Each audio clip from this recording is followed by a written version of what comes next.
Alors, cette angoisse de la castration est liée à un stade très très connu, c'est sans doute le stade le plus connu de la théorie freudienne, c'est le stade édipien. Édipe, ça s'écrit O-E-D-I-P-E. Édipe, c'est un personnage de la mythologie grecque. Dans le mythe, Édipe, inconsciemment, parce qu'il est inconscient, il ne le sait pas, tue son père et épouse sa mère, sans savoir qu'il a tué son père et sans savoir qu'il épouse sa mère, hein, dont il a d'ailleurs des enfants. Hein, voilà.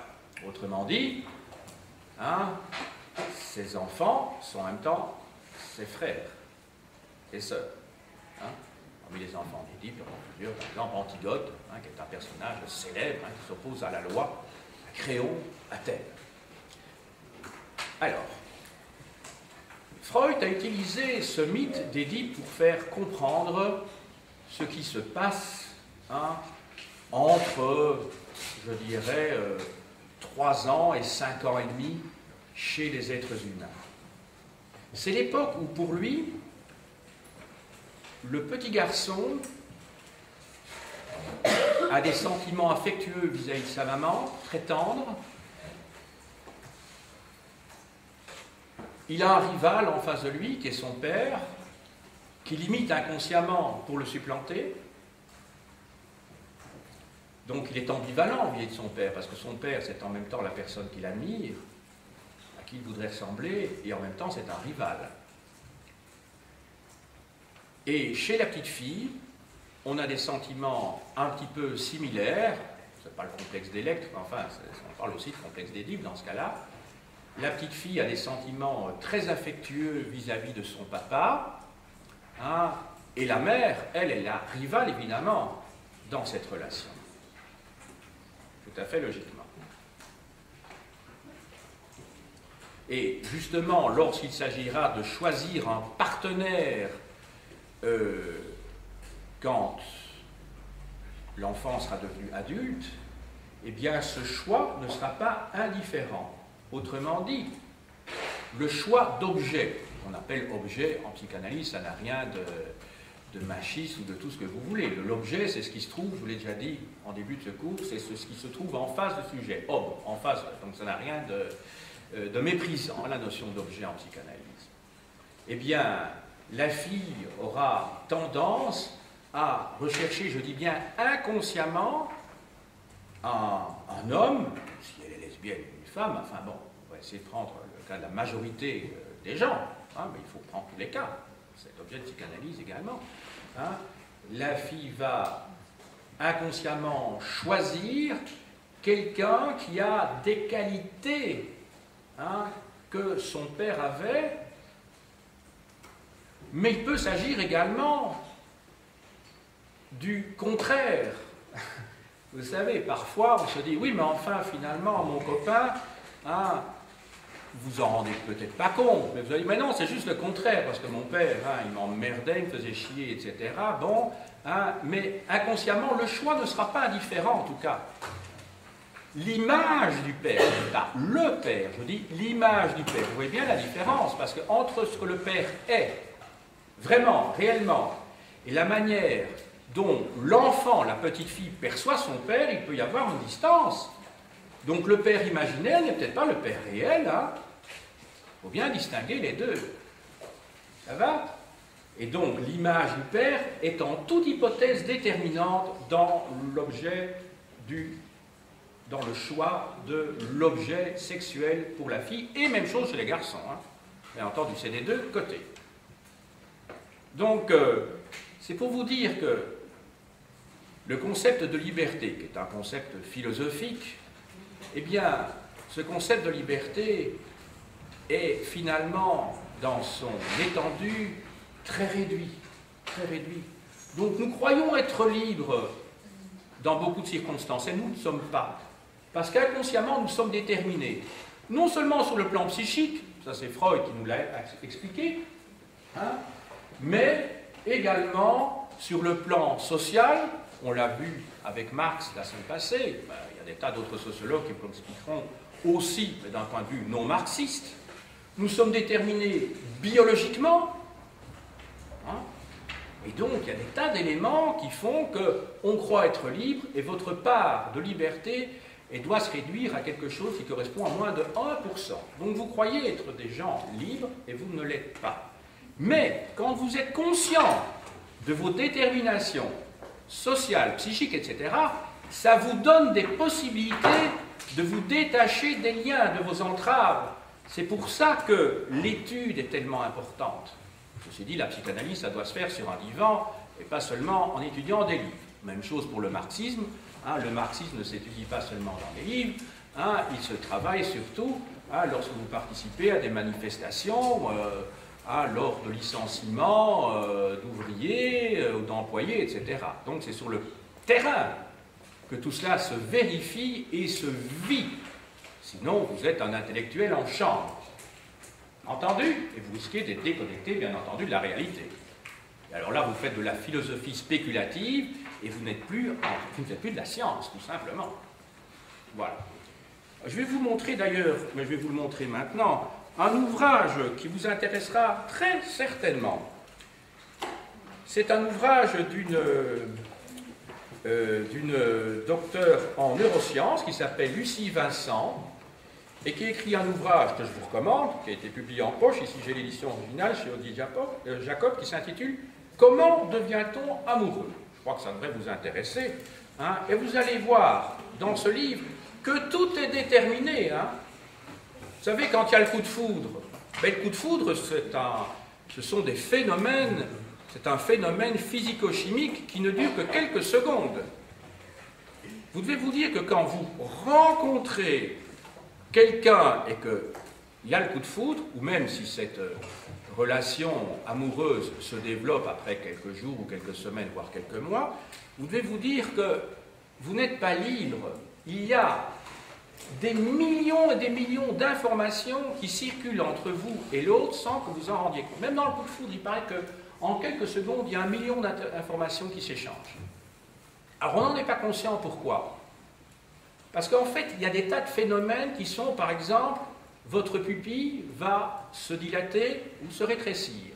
Vous allez avoir un petit mouvement des oreilles, etc., que l'autre va percevoir comme un signe d'agrément, comme quoi vous lui plaisez, et inversement.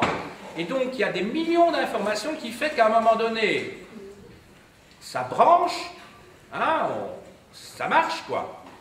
Mais vous n'avez pas de part de liberté là-dedans. Hein. Vous croyez être libre quand vous tombez amoureux ou amoureuse. Mais vous n'êtes pas. Hein. Mais vous croyez. Mais non, on croit être libre. On ne l'est pas. Vous n'imaginez pas. Ce sont des millions d'informations qui, en 1 ou 2 secondes, sont en train de se passer. Voilà. Bon, c'est pas pour vous déprimer, mais c'est comme ça, au contraire. On dit, ben voilà...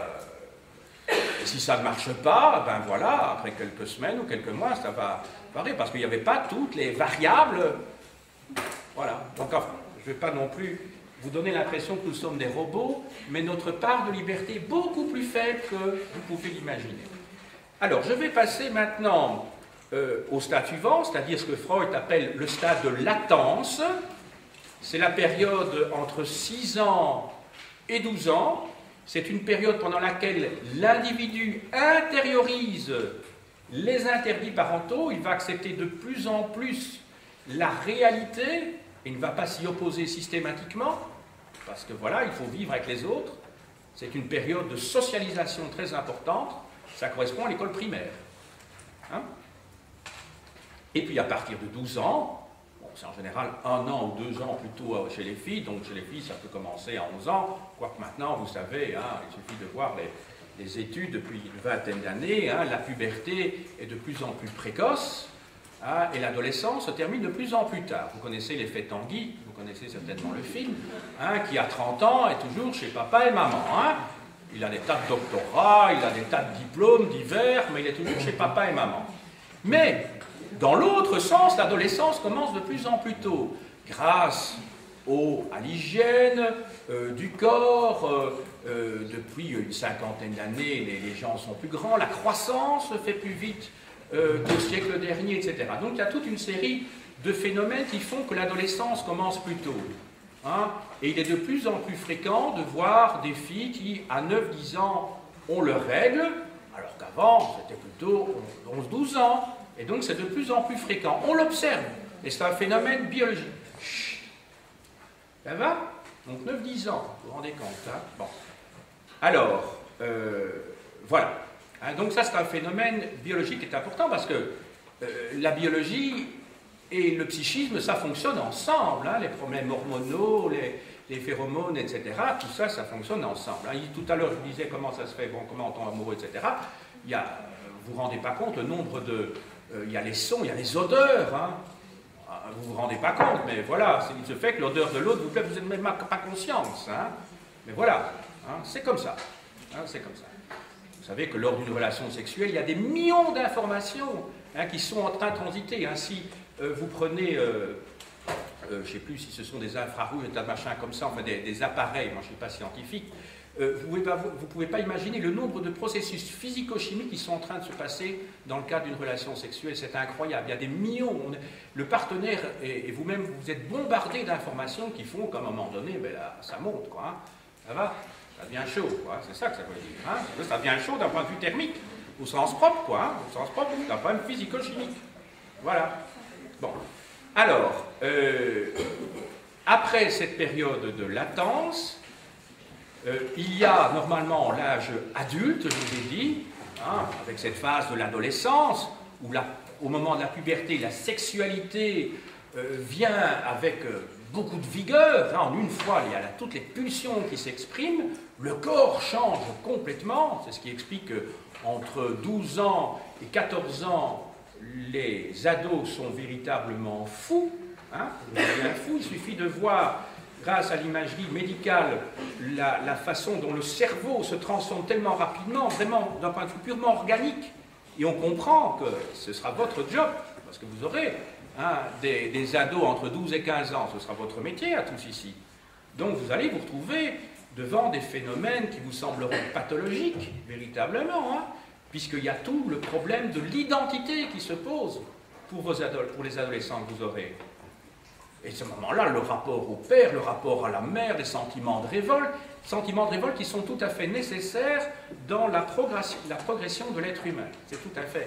S'il n'y a pas de sentiment de révolte à l'adolescence, ben voilà, hein, vous allez devenir un pauvre type hein, ou une pauvre fille. Hein, donc c'est tout à fait normal, ce sentiment de révolte, puisque vous devez vous distancer vis-à-vis des parents pour faire votre place au soleil et partir. Et si vous ne le faites pas, ben c'est ce qu'on appelle, vous savez, être dans les jupes de sa mère. On voit des garçons de 15-16 ans qui sont toujours près de maman, etc. Bon, c'est sympa, hein, c'est tendre et tout, mais à un moment donné, il faudra quand même bien sortir des jupes de sa mère. Hein. Ça va, même chose pour la fille d'ailleurs, hein, c'est des deux côtés. Hein. Voilà. Alors, j'en termine ici donc avec Freud et je vais aborder deux autres savants, d'abord Mélanie Klein et ensuite Jacques Lacan. Je vais être ici beaucoup plus rapide puisque c'est quand même Freud qui a mis en place les bases de la psychanalyse. Alors Mélanie Klein est née à Vienne hein, en 1885, elle est morte en 1960. Elle était donc autrichienne, elle vivait dans un milieu médical juif. Mais ce n'est pas à Vienne qu'elle va vraiment découvrir la psychanalyse. Elle va rencontrer plusieurs personnes qui vont marquer la suite de son parcours. Il y a tout d'abord Karl Abraham, non d'abord Sándor Ferenczi, dont je vous parlais tout à l'heure. Elle va faire, ça doit être en 1920-1921, elle va être psychanalysée par Ferenczi. Hein? Elle va lui emprunter le concept d'introjection. Donc, c'est l'individu qui introjecte des qualités d'une autre personne. Elle va ensuite faire une tranche d'analyse également à Berlin. Elle va rencontrer Karl Abraham, qui lui va lui montrer l'importance du stade oral dans le développement d'individus. Et enfin, elle va rencontrer également Ernest Jones, vous vous souvenez de ce troisième larron dont je vous ai parlé tout à l'heure, qui va l'inviter en Angleterre parce qu'il se rend compte qu'elle a inventé une méthode tout à fait révolutionnaire pour analyser, non pas des adultes, mais pour analyser des enfants, qui est la méthode du jeu. La méthode du jeu. Et la méthode du jeu, c'est quoi? Eh bien, c'est en fait... elle remplace en fait la méthode des associations libres par le langage sur le divan du psychanalyste pour les adultes. Autrement dit, avec Mélanie Klein, on voit les enfants qui vont jouer et les relations entre les objets, eh bien, auront la même fonction que la relation du langage dans le cadre des associations libres pour les adultes. Vous voyez ce que je veux dire, hein? Quand vous voyez un petit enfant qui est en train de jouer avec des poupées, très vite, hein, il y a une poupée qui est papa, maman, la petite sœur, la grande sœur, le grand frère, vous voyez tout de suite, hein, les poupées s'animent. Donc c'est papa, c'est maman la poupée. Donc c'est ce qu'on appelle un symbole. Ça va? Ils vont jouer peut-être avec le robinet, etc. L'eau va couler, tout ça. Alors, ce n'est pas le robinet en tant que tel qui est intéressant, c'est à quoi il est associé. Et dans quel jeu? Donc il faut comprendre le jeu dans sa structure.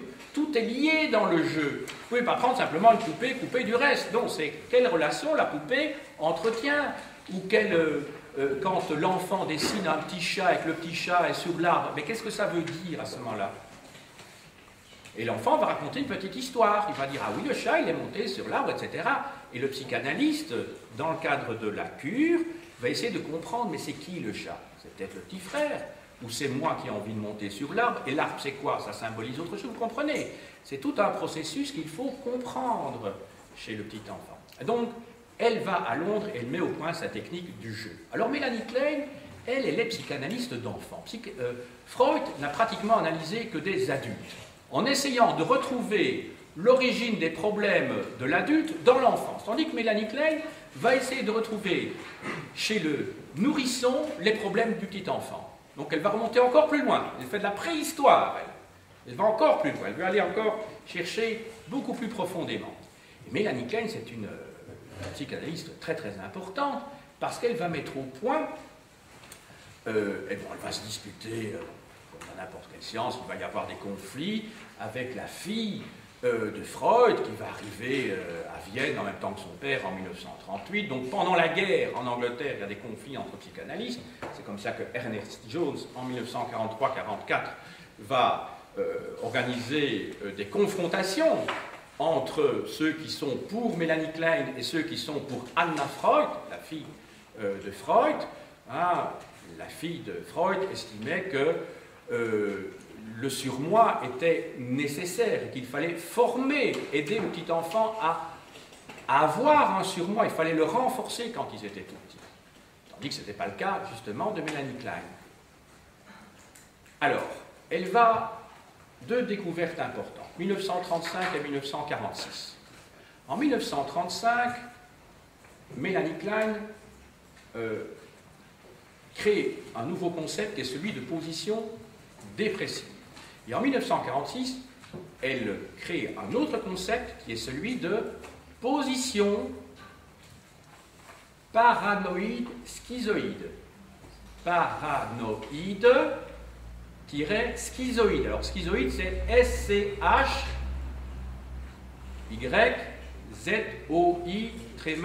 Schizoïde. Ça va? Schizoïde. Donc, ça doit vous rappeler des choses, paranoïaque, schizophrène, etc. Alors, chronologiquement, le stade paranoïde, schizoïde précède la position dépressive, même si le concept était découvert a posteriori, après. Alors, la position paranoïde, schizoïde, c'est la position, je dis bien une position psychique, ce n'est pas un stade, c'est une position de l'enfant dans laquelle le moi, le fameux « ich » dont je vous ai parlé tout à l'heure, le moi est clivé, vous savez ce que c'est un clivage, en partie bonne et en partie mauvaise. La mère est d'ailleurs perçue au départ en tant qu'objet partiel. Autrement dit, le nourrisson, il ne voit pas sa maman comme un tout. La maman, qui en termes psychanalytiques, est un objet, c'est l'objet qui satisfait ses besoins, puisque c'est la mère qui le nourrit, ou le substitut de la mère, parce que même c'est la même, c'est pas obligatoirement ça peut être le biberon, mais enfin c'est la même chose. Celui ou celle qui donne à ce moment-là le biberon, celui qui a ou celle qui a plutôt la fonction de la mère, je dis bien la fonction, il faut bien distinguer la mère de l'image de la mère, de nouveau. Je vous avais dit ça tout à l'heure, le père, l'image du père. Donc, la personne qui satisfait le désir et qui permet l'évacuation de la pulsion, en la supprimant. Vous vous souvenez, il fallait supprimer.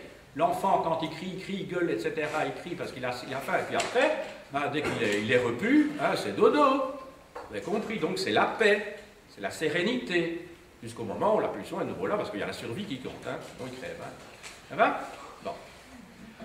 Alors, donc ça c'est la position parano-schizoïde. Et pendant cette phase, le moi est donc clivé en partie bonne et mauvaise. On pourrait dire, d'une certaine manière, que le conte du petit chaperon rouge est issu de cette période-là. Dans le conte du petit chaperon rouge, qu'est-ce qui se passe? Le petit chaperon rouge, qui voit le loup habillé en grand-mère dans le lit, eh bien, à un moment donné, le loup dit, vous savez bien, c'est pour mieux te voir, puis c'est pour mieux te manger. Donc en fait, la petite fille projette sur le loup, en fait, le désir qu'a le petit enfant, oui, de vouloir manger sa maman, au moment, vous vous souvenez de cette période, la formation des dents entre 6 mois et 1 an. Donc à ce moment-là, le loup n'est rien d'autre que le lieu de projection du petit chaperon rouge à l'égard de la maman. Et on voit bien que tout cela est symbolique, puisque on ne voit pas le petit enfant qui mange sa maman. Non, il y a ces 2 fois caché. Une première fois parce que c'est le loup et c'est pas la maman. Ça va? Ce n'est pas la grand-mère, ce n'est pas la grand-mère, ce n'est pas la maman, et ce n'est pas l'enfant. Donc vous voyez que derrière ce loup qui veut manger la petite fille, en fait, il y a la petite fille qui a des sentiments agressifs vis-à-vis de la maman. Ça va? Alors, c'est le principe de la paranoïa. Par exemple, prenez le cas d'Hitler. Vous avez peut-être vu La Chute avec Bruno Ganz, c'était avant-hier à la télévision sur Arte. Un superbe film, qu'on a beaucoup critiqué en Allemagne et partout, mais enfin pour moi c'est un excellent film. Voilà, dans La Chute, ce sont les derniers jours, les 15 derniers jours d'Hitler dans son bunker, fin avril 1945. Eh bien, Hitler, on le voit en plein délire, et il persécute les Juifs, puisque jusqu'au dernier moment, il dit que c'est les Juifs qui sont à l'origine de tous les maux. Qu'ils soient capitalistes, qu'ils soient communistes, pour lui, c'est les Juifs qui sont à l'origine de tout. Or, derrière la persécution des Juifs, il y a le sentiment d'être soi-même persécuté par les Juifs. Parce que c'est les Juifs qui sont à l'origine. Donc ce sont les Juifs qui nous persécutent, qui nous mangent de l'intérieur comme des microbes, et on se défend en les persécutant. Mais donc, dans la paranoïa, oui, paranoïa, ça veut dire ça va de para à côté, et noia connaissance, en grec. Donc il y a justement ce couple indissociable persécuté-persécuteur. La schizophrénie, là, c'est la division, je dirais, entre le monde et soi-même. C'est la perte de lien. L'être humain, à ce moment-là, devient asocial. C'est la coupure, dans ce cas-là. Alors, à cette période-là, de cette position paranoïde schizoïde, il y a ce que l'on appelle la position dépressive, qu'elle avait élaborée en 1935. La position dépressive, c'est l'époque où le moi est intégré, donc on passe du clivage du moi en partie bonne et mauvaise, à une période où le moi est intégré.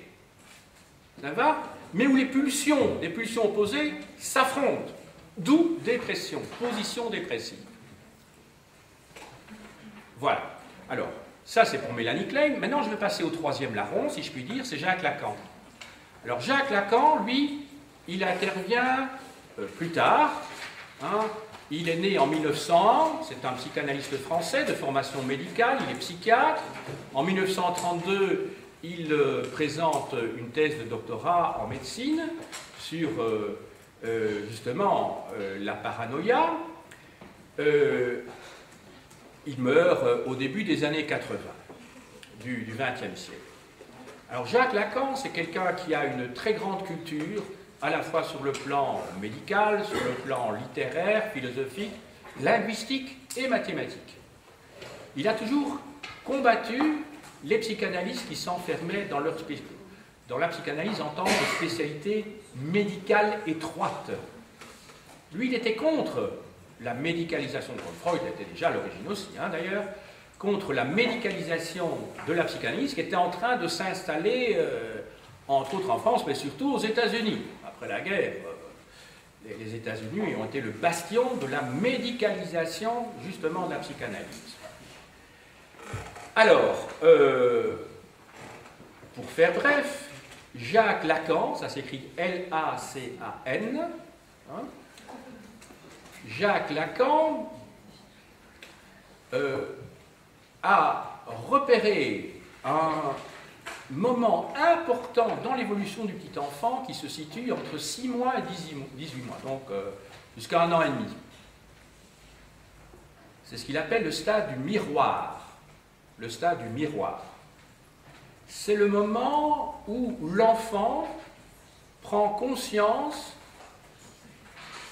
que dans le miroir, dans la glace qui est en face de lui, eh bien c'est bien lui.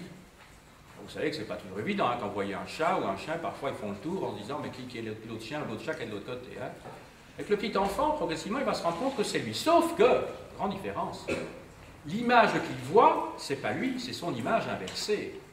C'est bien notre problème à tous, à moins d'avoir 2 miroirs chez soi, c'est que nous nous voyons toujours à l'envers. Vous êtes bien d'accord.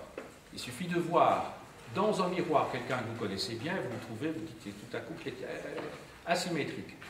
Regardez un petit peu votre petit copain ou votre petite copine dans un miroir, dans un ascenseur, vous leur dites mais quelle tête il a, c'est pas possible, il paraît complètement un tableau de Picasso.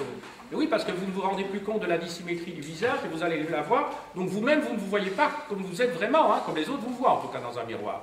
Sauf évidemment si chez vous vous avez un double miroir, et voilà. Donc à ce moment-là vous allez voir dans le deuxième miroir le reflet du premier miroir. Alors là vous allez voir comme vous êtes vraiment. Donc le petit enfant voit son image inversée. Et pour Lacan, c'est à ce moment-là que se situe l'équilibre difficile entre du je, c'est-à-dire du moi, entre la réalité d'une part et l'imaginaire, entre d'une part la normalité, entre guillemets, même si ce mot n'a pas beaucoup de sens, mais la normalité et d'autre part l'aliénation. Alors, grande découverte de Jacques Lacan aussi, enfin découverte, il n'a fait que reprendre ce que Freud disait, mais en l'amplifiant et en lui donnant un coup particulier, c'est la conférence qu'il fait en 1953 à Rome, au Congrès de Rome, conférence qui s'intitule « Champ et fonction de la parole et du langage en psychanalyse ». Donc, champ et fonction de la parole et du langage en psychanalyse. Jacques Lacan va remettre au centre de son propos la parole et le langage. C'est de lui que l'on a la fameuse phrase « L'inconscient est structuré comme un langage ». L'inconscient est structuré comme un langage. C'est un structuraliste. On verra dans 15 jours Lévi-Strauss, on verra également Michel Foucault. Il appartient à ce courant structuraliste qui se développe à partir des années 50 et qui connaît son apogée dans les années 60 en France. Il ne s'intéresse pas tellement à l'histoire du patient, ce que faisait Freud, que d'analyser la structure de votre dit à un moment précis pour voir comment tous ces éléments sont liés les uns avec les autres dans la cure.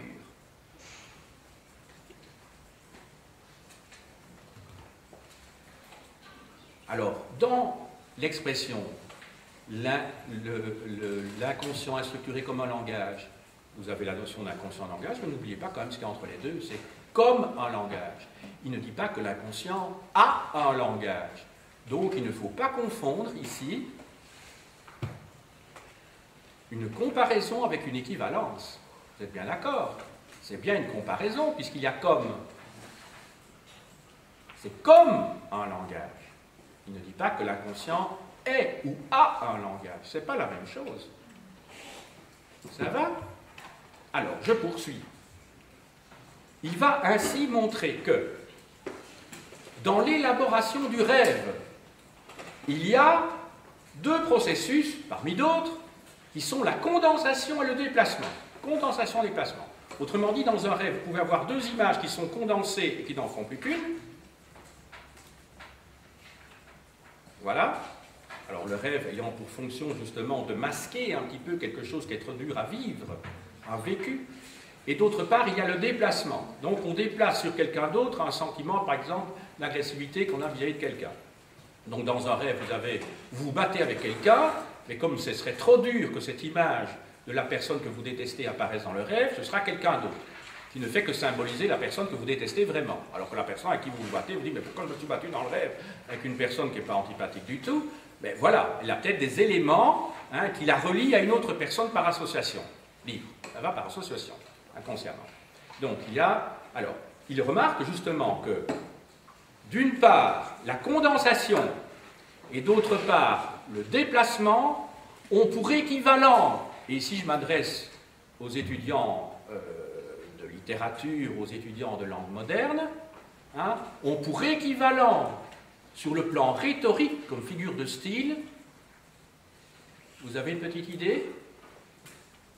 D'abord, la condensation, c'est la métaphore, ça va? Et le déplacement, c'est la métonymie. D'accord? Donc, je répète, la condensation a pour équivalent, dans le rêve, la condensation a pour équivalent sur le plan rhétorique, comme figure de style, la métaphore. Quand vous dites « cet homme est un renard », c'est bien une métaphore, ce n'est pas une comparaison. Sinon, j'aurais dit « cet homme est rusé comme un renard ». Ça, c'est une comparaison. On dit « cet homme est un renard », c'est donc bien une métaphore. Il y a donc condensation. Dans le cas du déplacement, ça renvoie à la métonymie. Quand vous dites « je bois un verre », vous savez très bien que vous ne buvez pas le verre, vous buvez le contenu du verre. Sinon, vous allez avoir mal à l'estomac si vous êtes en train de boire du verre. Ça va? Donc, boire du verre, boire un verre, c'est donc bien une métonymie. Il y a donc bien un déplacement dans ce cas. Bon. Voilà. Alors, je ne vais pas approfondir vraiment davantage tout ce que Lacan a dit. Simplement, retenez que sa pensée est devenue de plus en plus abstraite et qu'elle s'est rapprochée de plus en plus de la philosophie et de moins en moins, je dirais, de la cure psychanalytique classique, puisque même chez Lacan, il y avait parfois des séances qui ne duraient que 3 ou 4 minutes. Et on sortait parfois beaucoup d'argent. Parce que pour lui, ce n'était pas la durée qui importait, c'était l'aspect qualitatif. Il peut y avoir une fulgurance en 2 minutes, alors que pendant 1 heure, il ne peut rien se passer du tout. Vous comprenez? Bien que les silences en soi soient très évocateurs et très intéressants à analyser. Voilà. Bon, il y aura encore plein de choses à dire sur Lacan, mais comme le temps presse, comme à l'habitude, je vous présente un certain nombre de livres que je vous conseille, non pas de lire immédiatement, ce serait insensé, mais si jamais il y a l'un ou l'autre livre qui vous intéresse, au moins vous aurez vu dans quelle édition il a été publié. Alors je commence tout d'abord par des ouvrages sur le milieu dans lequel Freud a vécu en début de carrière. Alors, un ouvrage un numéro de la revue Critique de 1975, Vienne, début d'un siècle. Il s'agit donc évidemment du début du XXe siècle. De William Johnston, L'esprit viennois, une histoire intellectuelle et sociale, donc de Vienne, entre 1848 et 1938. On y verra que Freud vit dans une ville où il y a à la même époque de grands artistes, de grands musiciens, de grands savants. En philosophie, il y a Ludwig Wittgenstein, il y a dans le domaine de l'architecture Otto Wagner, dans le domaine de la peinture, il y a Klimt, il y a Schiele, il y a Kokoschka. Dans le domaine de la littérature, je vous montrerai quelques auteurs comme Schlitzer par exemple. Alors, un ouvrage qui s'intitule Bruxelles-Vienne 1990-1938, qui a été publié en 1987 à l'occasion d'Europalia Autriche. Alors, je vous montre par exemple donc une œuvre d'Egon Schiele. J'aime beaucoup les œuvres d'Egon Schiele, j'en ai une grande au-dessus de ma cheminée dans mon bureau. Alors, un écrivain dont je vous parlais il y a quelques instants, qui est Arthur Schnitzler, Vienne au crépuscule, paru en livre de poche, collection Biblio. Alors là, vous voyez justement l'étoile juive, il y avait beaucoup de juifs à Vienne. Alors, un grand roman qui concerne l'Autriche à l'époque qui nous intéresse, de Robert Musil, L'homme sans qualité. J'ai apporté ici le tome 1. Ça s'intitule, je crois, c'est oui, Der Mensch ohne Eigenschaft. Ah non, c'est au pluriel, alors c'est Eigenschaften. Voilà. Alors c'est un ouvrage tout à fait, c'est un monument de l'histoire littéraire du XXe siècle. Et Musil tourne en dérision cet empire austro-hongrois en l'appelant la cacanille. Alors, un auteur dont Freud s'est beaucoup inspiré quand il a montré l'importance des forces inconscientes chez l'individu, c'est Le monde comme volonté, comme représentation d'Arthur Schopenhauer, en 3 tomes aux presses universitaires de France.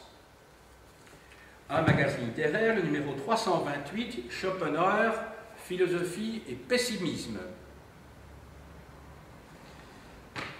Alors, si vous voulez préciser l'un ou l'autre terme technique en psychanalyse, je vous recommande 2 dictionnaires. Tout d'abord, le Laplanche et Pontalis, c'est une bible, vocabulaire de la psychanalyse en presse universitaire de France. Voilà, ce sont des auteurs qui possèdent admirablement l'allemand et qui ont donc essayé de retrouver les équivalences en français, en anglais, entre autres choses. Alors, un ouvrage plus général qui ne concerne pas que les termes techniques, mais l'histoire de la psychanalyse en général, d'Elisabeth Roudinesco et Michel Plon, dictionnaire de la psychanalyse chez Fayard. Alors, sur l'histoire de la psychanalyse en général, le petit livre de Jackie Chemouni, Histoire du mouvement psychanalytique.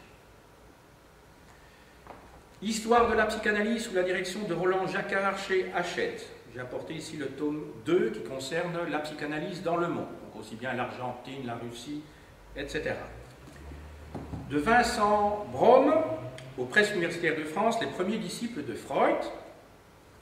Sur l'histoire de la psychanalyse en France, les 2 volumes d'Elisabeth Roudinesco, chez Ramsay. Le Point a publié un numéro spécial en 2006 intitulé Freud, Ferenczi, Klein, Lacan, donc les personnages dont je vous ai parlé ici, des textes fondamentaux de la psychanalyse. Alors, sur maintenant Freud lui-même, quelques sources. Sa correspondance 1873-1939, c'était la première édition, maintenant il existe des éditions beaucoup plus sérieuses, d'autant plus que c'était des éditions expurgées. Alors, la correspondance entre Freud et Jung, chez Gallimard,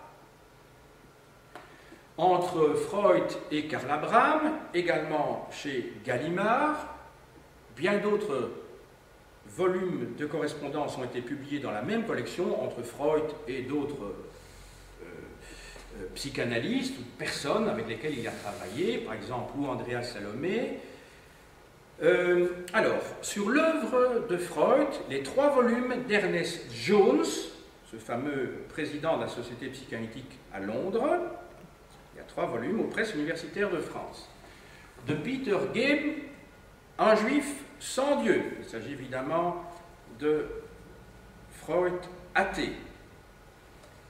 De Theo Frimer, Freud, lecteur de la Bible. Il ne faut pas oublier que Freud était juif et que la Bible de Philipson l'a beaucoup influencé. Zygmunt, fils de Jacob, de Marianne Krull. Alors, Jacob, c'est évidemment son père qui était commerçant, donc l'auteur ici, Marianne Krull, resitue Freud dans son contexte, le contexte historique et social dans lequel il a vécu. Alors, en anglais, de McGrath, Freud's Discovery of Psychoanalysis, La politique de l'hystérie, chez Cornell University Press. Alors, de Marthe Robert, d'Édipe à Moïse, en pocket. Je vous ai parlé de l'auto-analyse de Freud, sa correspondance avec Fils tout à l'heure, de Didier Anzieux aux Presses universitaires de France. Ouvrage sur le sujet. Un numéro de la revue L'Histoire, c'est le numéro 309, le dossier Freud. Comme ça, vous avez en même temps une photo du personnage. Alors, quelques grandes œuvres de Freud, bien entendu. Il faut savoir que depuis le 1er janvier 2010, donc depuis 4 mois, l'œuvre de Freud est tombée dans le domaine public. Autrement dit, il y a des tas d'éditeurs qui se sont empressés de rééditer ces œuvres et de le retraduire souvent. Moi, je vous présente les éditions que l'on trouve dans le commerce, de Freud chez Payot tout d'abord, Psychopathologie de la vie quotidienne, entre autres les actes manqués, un ouvrage de 1913, Totem et Tabou, où il fait de la psychanalyse, je dirais, collective des hommes dans la préhistoire, 5 leçons sur la psychanalyse, toujours chez Payot. Alors l'ouvrage par lequel il faut commencer, à mes yeux, la lecture de Freud, c'est Introduction à la psychanalyse, Essai de psychanalyse, toujours chez Payot. Alors, je vais passer maintenant à des ouvrages publiés en idée Gallimard. Essai de psychanalyse appliquée. Ma vie et la psychanalyse. Le rêve et son interprétation. 3 essais sur la théorie de la sexualité. Le mot d'esprit et ses rapports avec l'inconscient. Alors, Moïse et le monothéisme, qui est son dernier ouvrage, paru en 1939. Métapsychologie. Délire et rêve dans la Gradiva de Jensen. En fait, il s'agit d'un ouvrage qui concerne la psychanalyse appliquée. Alors, en bilingue, un souvenir d'enfance de Léonard de Vinci, si vous voulez un peu vous frotter à l'allemand, en folio.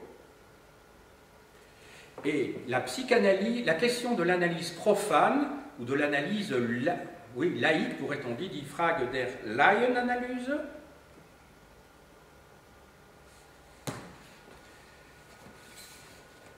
Alors, l'interprétation des rêves aux presses universitaires de France, donc publié en 1900, pour le texte allemand. Les études sur l'hystérie, 1895 avec Breuer, aux presses universitaires de France. Tous les ouvrages qui suivent sont au PUF. Inhibition, symptômes et angoisse. La vie sexuelle. La technique psychanalytique. Malaise dans la civilisation. Et 5 psychanalyses. On y trouve entre autres l'analyse du président Schreiber, l'homo loup, l'homo rat, etc. Alors, une anthologie très bien faite, commentée de Jean Dirkens, aux éditions Labor. Il était professeur à l'université de Mons. Alors, je vous ai dit que Freud a été traduit parfois très mal, et c'est pour ça que les presses universitaires de France ont publié depuis de nombreuses années maintenant une réédition en étant très proche de l'allemand, et depuis le début de l'année, la collection Quadrige au PUF publie donc l'édition revue et corrigée par des psychanalystes et des philologues. Sur le problème de la traduction, aux éditions de Minuit, la décision de traduire l'exemple Freud dans l'écrit du temps. Sur Mélanie Klein, Sa vie et sa pensée, de Hanna Segal, qui était son disciple, aux Presses universitaires de France. Alors, je n'ai pris que 3 ouvrages avec moi. Envie et gratitude et autres essais, dans la collection Tel chez Gallimard. Alors, essai de psychanalyse chez Payot. Et un ouvrage qu'elle a publié avec une collaboratrice, Joanne Rivière, L'amour et la haine. Donc, ça concerne essentiellement le rapport entre le nourrisson et sa mère. Sur Jacques Lacan. Alors, une petite introduction dans les essentiels Milan. Lacan, retour à Freud. Vous avez ici une petite photo de Lacan. Une introduction très lisible d'Annika Lemaire, qui a longtemps fait autorité chez Pierre Mardaga. Je crois que cet éditeur liégeois a fait faillite, sauf erreur de ma part. D'Elisabeth Roudinesco, la grande spécialiste de l'histoire de la psychanalyse en France. Jacques Lacan, esquisse d'une vie, histoire d'un système de pensée, chez Fayard. De Lacan, les écrits, aux éditions du Seuil. Oui, Lacan n'a pas beaucoup écrit, justement, et depuis maintenant plus de 30 ans paraissent au compte-gouttes les publications de son séminaire. Il y a un certain nombre de volumes, je crois une dizaine qui ont paru, mais il y en a encore beaucoup d'autres qui devraient paraître. C'est son gendre, Jacques-Alain Miller, qui se charge, entre guillemets, de la publication. Il se considère comme l'héritier, je dirais, et il est d'ailleurs l'héritier intellectuel et testamentaire de son beau-père. De Jacques Lacan, les 4 concepts fondamentaux de la psychanalyse, au Seuil. Des noms du père, au Seuil, toujours du même Lacan. Alors, sur les rapports entre Freud et la philosophie, je vous conseille de Paul-Laurent Assoun, Introduction à l'épistémologie freudienne, chez Payot. Et alors, pour les germanistes, ici, dans l'auditoire, un ouvrage de Peter Welsen, Philosophie und Psychoanalyse, et c'est sur le concept de l'herméneutique dans la pensée de Freud, chez Paul Ricoeur, chez Niemeyer.